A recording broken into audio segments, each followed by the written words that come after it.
Continuamos en el living y hoy la rueda de diálogo tiene que ver con el ausentismo educativo. Vemos un video disparador y conversamos con los entrevistados.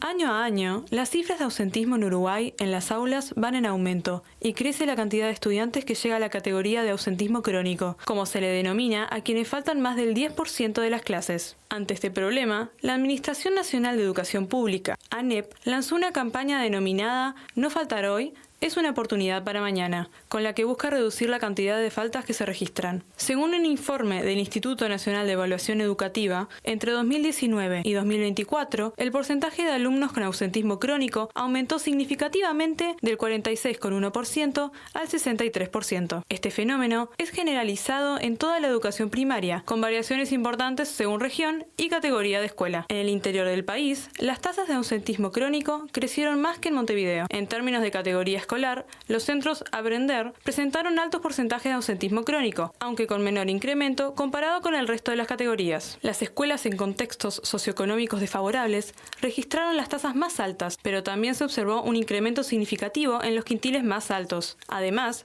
se evidenció un aumento gradual del ausentismo crónico en todos los grados, especialmente en quinto y sexto grado. No se encontraron diferencias importantes entre niños y niñas en cuanto a la magnitud y variación del ausentismo. Si bien la inasistencia ya era alta en años prepandemia, luego de los 2 años marcados por la suspensión parcial de la presencialidad. En el contexto de la crisis sanitaria por COVID-19, el ausentismo ha tendido a incrementarse. Pero, ¿qué implica en la vida de estos niños y adolescentes faltar a clase? Más allá de lo estrictamente académico, fundamental para enfrentarse a los desafíos del mundo laboral, quedan excluidos de otros beneficios, pasando por la socialización con pares, el monitoreo de su bienestar físico y mental por parte de los maestros y docentes, así como también, en muchos casos, una correcta alimentación, además de ampliar horizontes y oportunidades. Entre los desafíos para revertir el ausentismo, se planteó no solo la identificación a tiempo, con estrategias oportunas, con protocolos de actuación de carácter más general y llegando a tiempo cuando se detecta un riesgo de inasistencias, sino también fortalecer la capacidad y la exhaustividad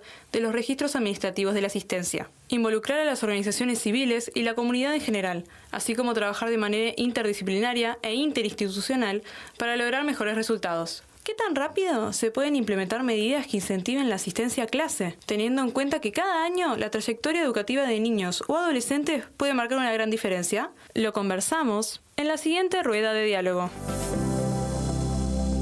Y para conversar sobre esto es que recibimos a Celsa Puente, directora del Instituto Nacional de Evaluación Educativa. Gracias por acompañarnos, Celsa. Gracias por la invitación, gracias. Bueno, una vez más recibimos a Angelina Martínez, estudiante del IABA. Gracias por venir. Gracias, es un placer reencontrarnos.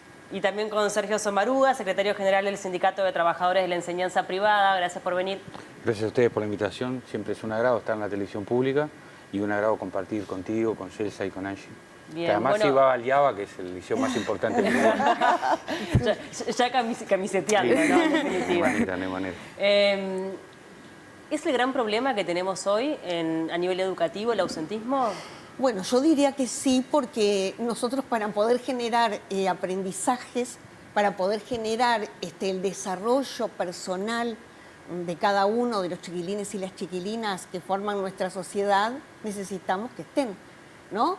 A mí siempre me gusta recordar unos versos que canta Serrat. Todo está listo, el agua, el sol y el barro, pero si falta usted, no habrá milagro. Así que nosotros podríamos tener los mejores centros educativos en cuanto al edilicio, el plantel docente, una currícula, estoy hablando de una hipótesis, ¿no? Una currícula maravillosa, pero si no conseguimos que vengan, ¿cómo hacemos, verdad?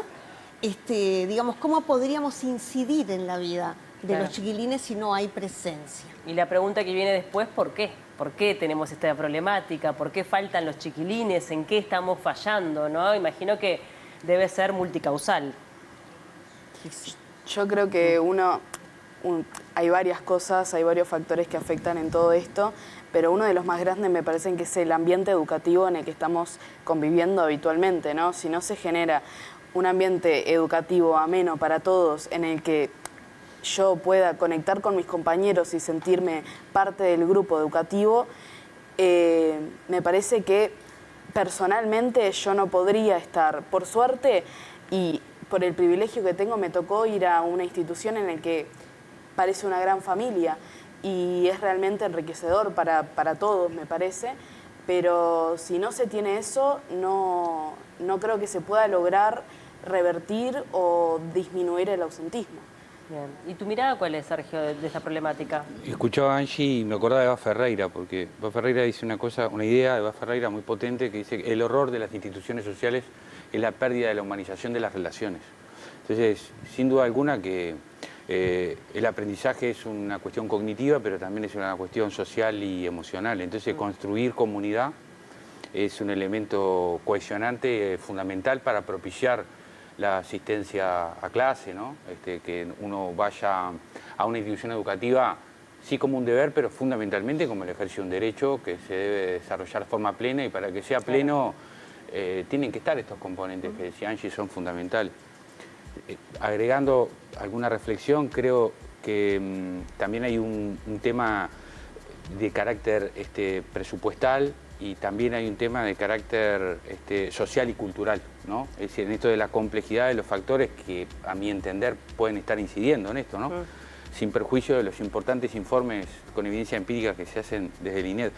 En ese sentido, creo que la aplicación de algunos de los principios orientadores que hay para abordar el tema del ausentismo, la protocolización, la multidimensionalidad, la oportunidad, la individualización, en fin, requieren, entre otras cosas, de equipos. Claro. De equipos multidisciplinarios. A mí me pasa como docente que veo que los estudiantes dejan de asistir eventualmente durante el transcurso del año, hablas con el adscripto para que se comunique con la familia, el adscripto o la adscripta están desbordados porque son pocos para la multiplicidad de tareas que tienen. Y nosotros necesitaríamos tener equipos en donde estén psicólogos, trabajadores sociales, docentes afirmados en la institución, que conozcan la familia, que conozcan la institución, que conozcan a los chiquilines. Y para eso se necesita presupuesto. ¿El presupuesto en sí mismo es la llave que abre todas las puertas? No. Pero sin presupuesto también es muy difícil. Más allá de la voluntad y el amor que le puedan poner estudiantes, docentes, autoridades al acontecer educativo, se necesitan herramientas concretas para intervenir concretamente con estrategias que sean eficientes para paliar el tema del ausentismo. ¿Y cómo podría llegar a trabajarse de forma interinstitucional, ¿no? Hay diferentes realidades, pero yo pienso, también ocurre de que los chiquilines dejan de ir al liceo porque tienen que cargarse de otras cosas, o de ir a trabajar, o de cuidar a sus hermanos pequeños, o de otro tipo de realidades en donde es necesaria una intervención del MIDES, por ejemplo, para poder rescatar a ese chiquilín y que vuelva a clase. Bueno, eso sí, sin lugar a dudas.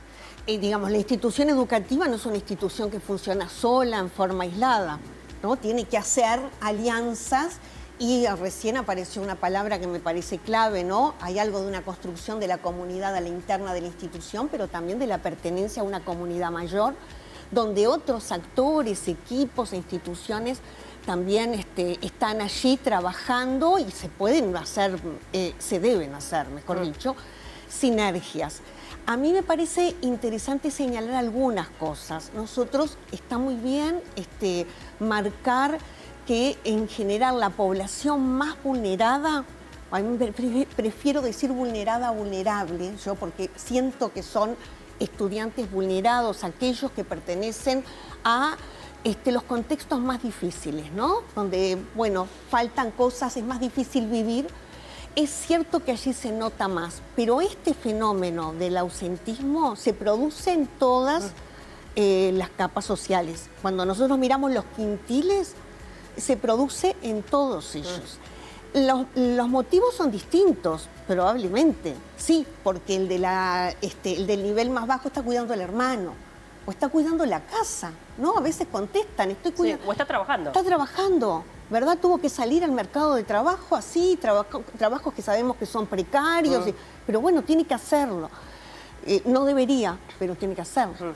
El del quintil más alto, él se va de viaje, y la familia se lo lleva de viaje, o se va el fin de semana a un balneario y no vuelven el lunes porque los padres hacen trabajo remoto, entonces, bueno, faltás a la escuela, faltás al liceo.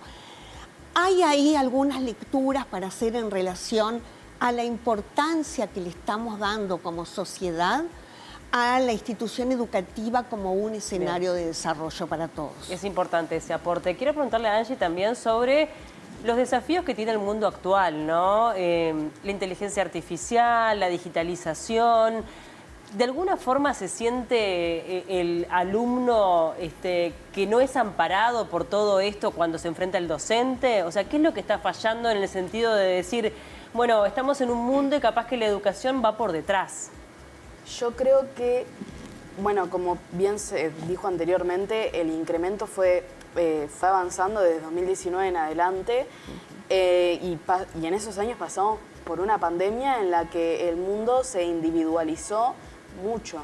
Y creo que está mucho eso de la individualidad y personalmente hubo un tiempo en el que me gustaba más estar encerrado que salir de mi casa. Claro. Entonces creo que hay que empezar a sacar a los adolescentes de ese encierro que yo capaz, digo, siendo un adolescente ausente, digo, bueno, no quiero ir porque hoy me siento mal. Pero no tiene a nadie que lo agarre de la mano y le diga, vení. Yo creo que falta mucho el compañerismo y el espacio y la comunidad, que creo que fue todo un aspecto muy grande, fue la pandemia, Claro. el factor más grande que nos atravesó. Y como bien decía Sergio, esto del presupuesto. Cuanto más presupuesto le dediquemos a la educación, más herramientas vamos a tener para resolver estos conflictos. Claro. ¿Qué necesitan los chiquilines para sentirse atraídos en clase? Te lo pregunto como docente. Bueno, es una pregunta para hacer a los chiquilines. Bueno, pero tú como está bien, docente, sí, ¿qué entendés, No, qué captás, qué lees? Imagino que lo hablan entre ¿sabes pares. por qué decía esto? Porque yo, entre otras cosas, trabajo en nocturno, trabajo Sí. la noche. Entonces, año tras año pasa que vemos que en la medida que va transcurriendo el curso, va decantando la cantidad de estudiantes. Y intercambiamos entre pares y con la dirección y demás sobre los distintos factores que pueden estar incidiendo. Pero decía, qué importante sería tener, y no quiero ser reiterativo, pero presupuesto para hacer un diagnóstico participativo, yendo a los estudiantes que han abandonado y que no pudimos volver a traer, para consultar. No porque ahí esté la verdad necesariamente, pero sí hay una evidencia muy importante para leer, para interpretar, para ver cómo desde el mundo adulto generamos. Después, evidentemente que hay una tarea que también es áulica. Yo no creo que sea un factor que el ausentismo se pueda explicar por un único factor. Creo que los docentes sí tenemos un papel muy importante. Tenemos que ser mediadores del conocimiento acumulado por la humanidad en nuestras respectivas áreas de conocimiento para compartirla con los chiquilines, para hacerlos parte de ese acervo. Y eso hay que hacerlo hoy de manera cada vez más...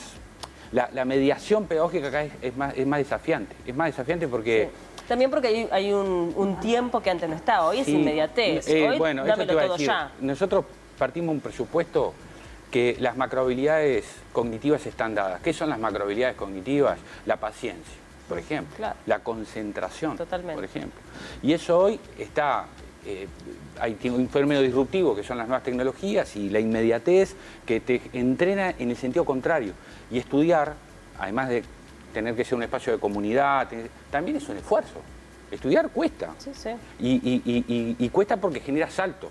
Cuando uno salta hay que prepararse para eso. Y bueno, y ese es otro desafío que tenemos, no para antagonizar con las nuevas tecnologías, las TICs y demás, sino para ver cómo las incorporamos, pero de forma crítica. No de forma acrítica. Y ahí, evidentemente, que también tenemos que generar, decía, las mediaciones. Bien, ya hablaba de la pandemia y de la emergencia sanitaria y demás, y indudablemente que eso influyó como elemento catalizador en el ausentismo. El ausentismo igual ya venía de antes, ¿no? En el 2016 ya teníamos un promedio de 30 faltas por año en 170 días de clase que hay más o menos por año, 30. Es un montón. Es un montón. Ahora estamos en 37 en promedio. Sí. La pandemia jugó un rol. Pero también la pandemia dejó otro aprendizaje, que tiene que ver con el carácter ineliminable de la presencialidad, ¿no? De la mediación docente, de la comunidad. Eso es un factor que también...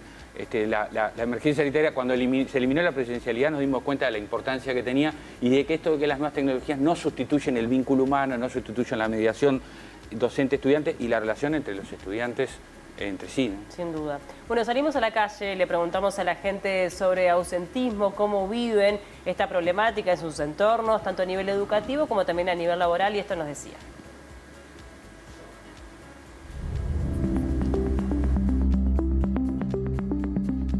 terrible, sí, la verdad que sí. Se ve en clase que faltan un montón. Yo soy docente de secundaria y lo veo mucho. Lo que tiene ahora es que la educación en cierto punto está disminuyendo. Más que nada, también hay muchas personas que se graduaron tanto en pandemia y demás. También ahora los padres nuevos, por así decirlo, la nueva generación, tienen como que otra mentalidad también en cuanto al estudio de sus hijos. Y tal vez eso también está influyendo en cómo están ahora los estudiantes, se están ausentando más y demás. Pero eso supongo yo también que fue escalando bastante debido a justamente esto.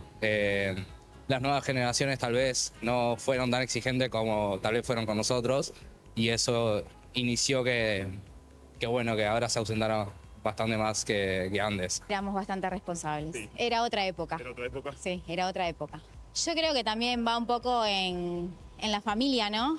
En estar presentes, inculcarle que, bueno, que la educación es fundamental para un futuro. Súper importante, fundamental, digamos. ¿Por qué? Y porque es fundamental que un niño vaya a la escuela, tiene que aprender, tiene que interiorizarse sobre todo, o sea, es algo súper importante. Y si te digo que, por ejemplo, en nuestro país, según un informe, 2 de cada 3 niños se ausentan más de 19 días al año en la escuela, ¿no? ¿Qué te genera eso? Un montón, sí. Y tristeza, la verdad, porque es una pena que no vayan y que tampoco los incentiven a ir. El ausentismo infantil, viste que se puede dar por diferentes motivos. Y casi todo es en los estados de vulnerabilidad mayor en la población. Ya sea por trabajo, por cuidar hermanos,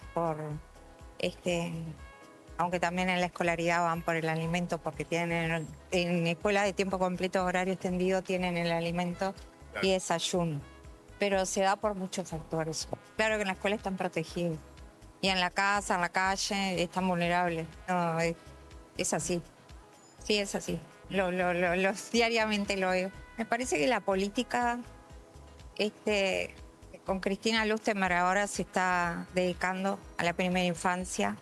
Creo que va a mejorar en ese sentido. Pero falta muchísimo. Pero esto es desde hace años, de toda la vida. Ahora ojalá se mejore para lograr, porque, la familia, la base es todo y es de ahí de donde vienen los niños. Y los niños reflejan lo que viven en la familia y en la comunidad donde viven. Bueno, ahí teníamos algunas de las opiniones y también lo mencionábamos al comienzo, que me parece que es importante reflexionar sobre lo determinante que es un año en la vida de un niño. No es lo mismo perder un año teniendo, 10, 12, 14, 15 años que ya siendo un adulto, ¿no? Y también porque obviamente se juegan allí otras etapas de formación y de desarrollo cognitivo. Sí. ¿Qué tanto pesa eso al momento, justamente de generar políticas públicas, ¿no? ¿Cómo se está trabajando para encontrar esta solución, en definitiva? Bueno, yo en principio señalo que hay muchísimos estudios ya realizados y muchos otros en marcha que están, confirmando lo que sabemos, pero también profundizando en ciertas hipótesis de causas y de sugerencias para su abordaje. Solo por comentar algo, diría, hay, por ejemplo, una herramienta creada que permitiría ser predictiva durante los 3 primeros meses del año en curso de cuáles serían los estudiantes que tienen más riesgos de abandonar o de faltar en demasía. Y eso me parece que es un aspecto interesante a recalcar. Después está todo el movimiento que se debe hacer en la línea de lo que decía Sergio, ¿verdad? Cómo poner en juego, a través de la política pública, el trabajo de equipos o de otras instituciones que puedan ayudar a sostener a esos niños y adolescentes para que no queden presos de la soledad de sus hogares. Claro. Porque una cosa que me gustaría decir es que en los centros educativos, además de aprender un conjunto de saberes que hemos acordado como sociedad, que son necesarios para el desarrollo de una persona, estamos haciendo ensayos de vida en forma permanente. Claro. ¿Verdad? Sí, sí. Y en ese desarrollo, en el desarrollo de la subjetividad que se hace durante la niñez y la adolescencia, se juega una buena parte de lo que va a pasar en la vida adulta. Y entonces nos tiene que importar a todos que los chiquilines vayan a clase, no solo a los que tienen niños o adolescentes, porque además ese hábito que no se genera en la asistencia repercute después en el futuro en la vida laboral. Tiene un peso en el desarrollo de la vida social en general, ¿verdad?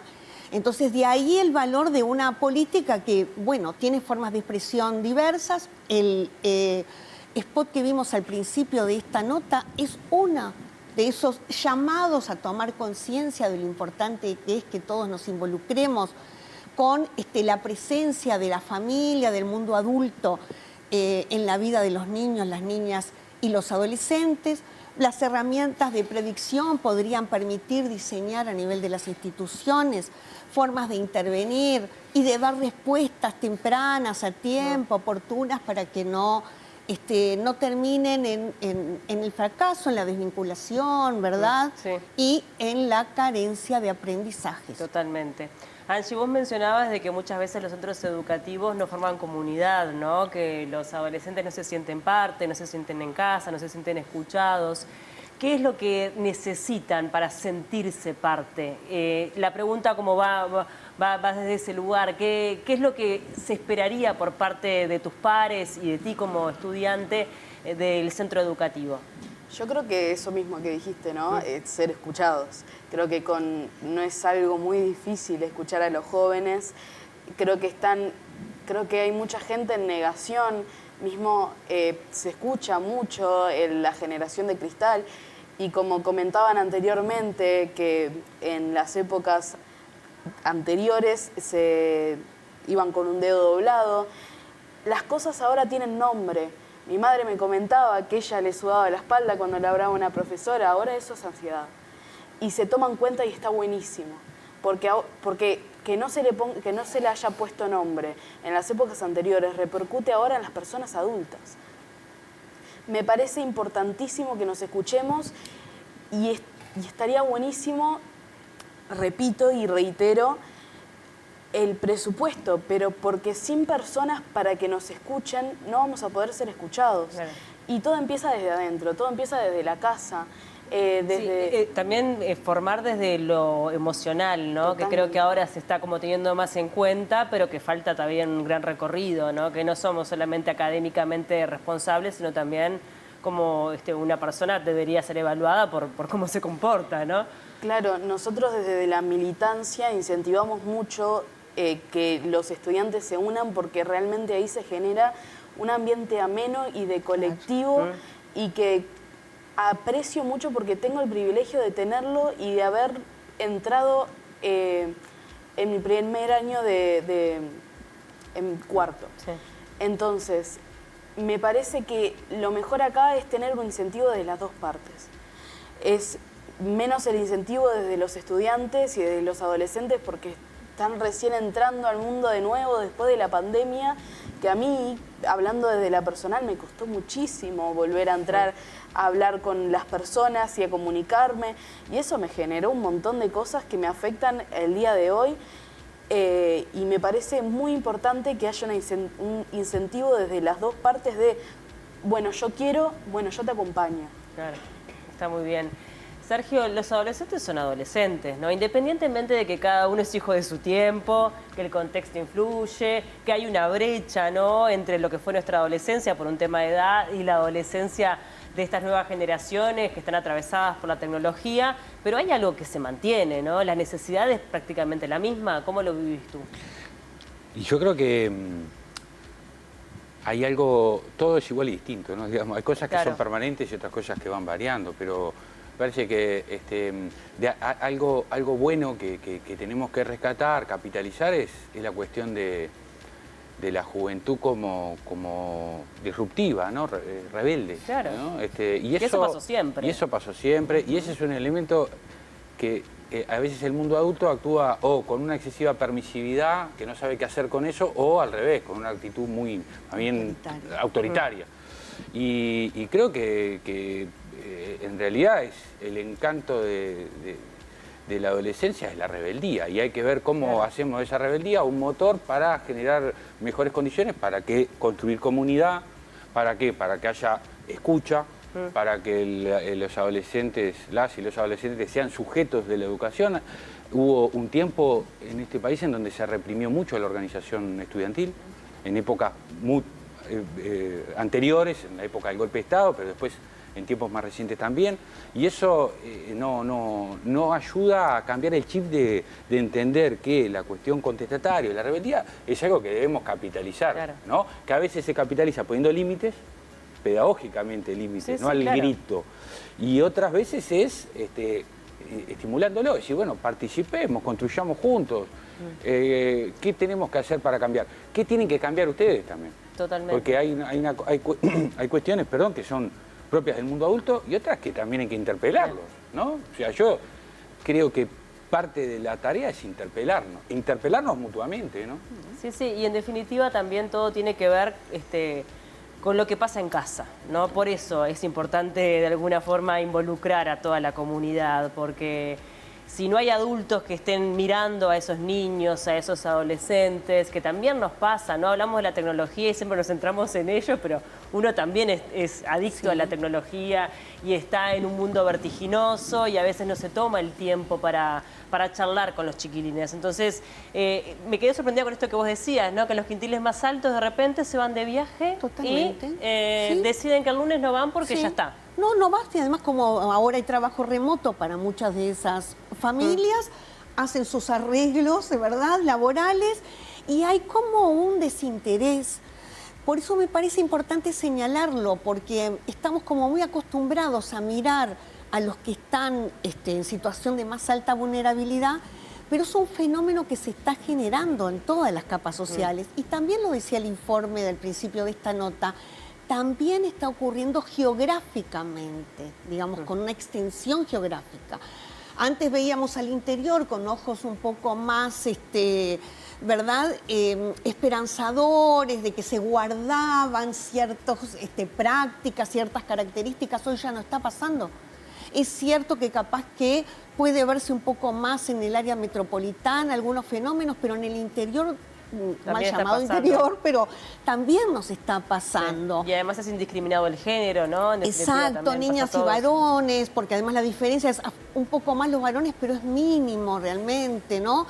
Entonces, bueno, es como una gran luz que se enciende para decirnos a todos qué podemos hacer juntos, cómo podemos conversar sobre esto, cómo rescatar el sentido de ir a un centro educativo y cuidando aquello que decíamos hace un rato, que es la educación es un derecho. Entonces no deberíamos quedar ni las familias, ni las instituciones, ni los otros adultos de la sociedad, digamos, observando el fenómeno sin reacción. Totalmente. Tenemos que ser protectores de la trayectoria de los chiquilines para asegurarnos no solamente que después puedan tener un mejor futuro de desempeño, es para que tengan una buena vida como ciudadanos, que tengan un pensamiento propio, que puedan elegir, que sepan vivir en comunidad y escuchar al que piensa diferente, respetarlo, que puedan argumentar. Los centros educativos son escenarios para que esto ocurra y Sin para duda. que ocurran otros vínculos distintos a los que ocurren en casa. ¿no? Totalmente. Eso nos hace crecer mucho. Bueno, vamos con otra ronda de encuestas, a ver qué decía la gente en la calle y volvemos con las reflexiones finales.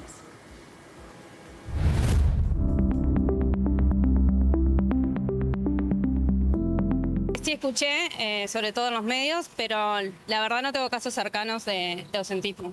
Y si pensamos, por ejemplo, en la época donde vos ibas a la escuela, ¿cómo lo vivías eso? ¿Te parece que ha ido empeorando la situación? Sí, sin duda, sin duda. Yo tenía muchos compañeros en situaciones complicadas y aún así asistían a la escuela y la escuela le da mucho apoyo. Lamentablemente cada vez tiende a ser peor esto, me parece.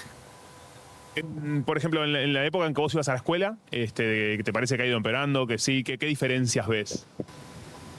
Y, las generaciones van cambiando, ¿no? Hoy los chiquilines tienen una forma de pensar que antes no existía esa forma de pensar.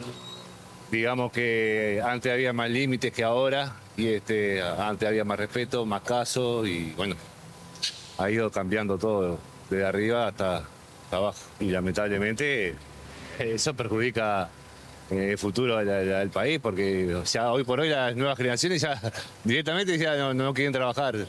Vienen de otros países a trabajar y a buscar la mano de obra, y eso se ve reflejado en eso. Ahí, más que nada en el trabajo, en el futuro de los jóvenes, ¿no? En el futuro, los jóvenes de hoy se van a jubilar mañana y el Estado no va a tener de dónde sacar dinero para poder solventar eso. El sistema educativo no responde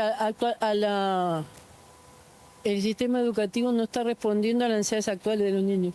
Está muy... nada que ver. No está respondiendo. El sistema. No son los maestros hacen lo que pueden. El sistema está echando a los chiquilines. Sí, es algo que de cómo se está dando el sistema educativo. O sea, creo que hay mucha deserción, creo que a veces también los que más sufren son los más vulnerables. En las comunidades son los que realmente sufren esa situación, porque a veces no está pensado como para los intereses de los gurises, y muchas veces muy alejado a lo que es la comunidad, la cultura que están viviendo, ese tipo de situaciones. Eso se da vuelta con inversión.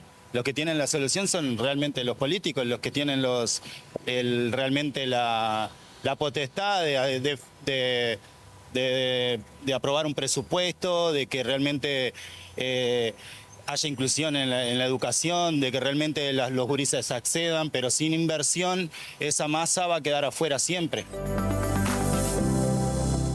Bueno, y les voy a pedir reflexiones finales. La idea es, como medio público, también poner el tema arriba de la mesa para que entre todos entendamos qué es lo que está pasando y también de alguna forma incentivar a quienes están del otro lado a asumir nuevamente ese sentir de responsabilidad y entender, ¿no?, el por qué hay que ir a clases. Si tuvieran que decir como esta reflexión final, ¿por qué es importante no faltar? Bueno, porque es la gran oportunidad que tienen todas las personas de poder acceder no solo al mundo de los conocimientos que son necesarios para vivir, sino también al conjunto de relaciones que se pueden establecer con pares y con adultos diferentes a los adultos que tenemos en casa. Si cada uno de nosotros se hubiera quedado detenido en lo que es la endogamia familiar, solo hubiera tenido vínculo con su familia, hubiera visto su desarrollo muy restringido. Cuando vamos a una escuela, a un liceo, y encontramos otros adultos que tienen otras formas de responder, otro vocabulario, otro modo de abordar los conflictos, otros saberes que vuelven disponibles, vamos desarrollándonos, creciendo, ¿verdad? De alguna manera también confrontando con los adultos que conocemos en casa y descubriendo que podríamos ser otros adultos diferentes. Angie, como decía Celsa anteriormente, ¿no? Esto de volvernos un poco más personas, volvernos un poco más fuertes, como esto de escuchar a quien piensa diferente y que no sea blanco y negro, sino que sea un gris, y que realmente los pensamientos cuando se unen generan algo precioso y que me parece que es un privilegio que tenemos como personas pensantes. Esto de generar un pensamiento colectivo en el que podemos trabajar todos y en el que todos nos sintamos parte. Y creo que esto de las nuevas generaciones está logrando eso.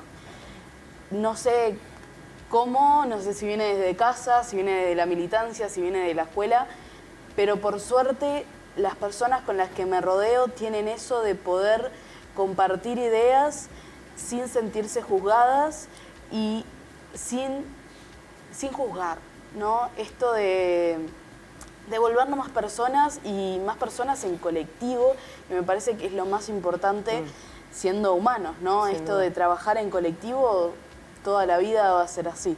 Esperemos. Esperemos que sí. Sergio. 3 comentarios. Lo primero es, necesitamos tener planificación estratégica. Sin estrategia no hay ordenamiento de acciones que puedan llegar a los objetivos propuestos. O sea, planificación estratégica. Paciencia, porque esto no se resuelve un día para el otro. Es un fenómeno complejo, multidimensional, en donde hay aspectos presupuestales, aspectos sociológicos, aspectos culturales, aspectos institucionales, aspectos áulicos. Se necesita estrategia y paciencia. Y después creo que también el mundo adulto a nivel micro y a nivel macro, también, a nivel de gobierno, a nivel de familias y de gobierno, en toda la línea. Tenemos que rescatar que no hay nada más rebelde que ser culto. José Martí decía, ser culto es el único modo de ser libre. Y cuando vos vas a ver una película con alguien y sabés un poquito de historia o viste otra y lo conectás con un poema o lo conectás con una vivencia y esa vivencia la conectás con algo que le pasó a Artigas, no sé, tu mente es la droga más fantástica que puedas encontrar en toda tu existencia. Y devolver el cariño por esa aventura apasionante de la cultura, que hoy está tan devaluada, porque es más importante de repente, no sé, ver un TikTok que hablarnos y mirarnos a la cara y que sea significativo ese encuentro, ¿viste? Que sea significativo. Entonces, eso también es una cosa que importa, devolverle el carácter de la rebeldía a la formación cultural. ¿Rebeldía contra qué? Y rebeldía contra la pasividad, la pusilanimidad, ¿viste? Contra el pensamiento chato. Totalmente. Eso me parece que es estrategia, paciencia y volver a enamorarnos de la cultura. Y es lo que nos diferencia como humanidad. Estos espacios, ¿no? Que nos dan el espacio para, que creo que es de los espacios más importantes para combatir estas cosas, el ausentismo, el presupuesto. Me parece que el espacio de charla entre compañeros es de lo más importante ahora mismo. Bueno, un gusto enorme recibirlos a los tres, la verdad. Siempre es muy rico poder charlar con cualquiera de los tres en sus diferentes roles. Y bueno, y la idea, esto no es sacar demasiadas conclusiones, entender que es una problemática que es compleja, que es multicausal, que requiere obviamente políticas públicas, presupuesto, pero que también requiere el compromiso de cada uno, ¿no? Desde su lugar. Gracias por acompañarnos. No, un gusto, por favor. Gracias por la invitación. Hacemos una tanda, enseguida venimos.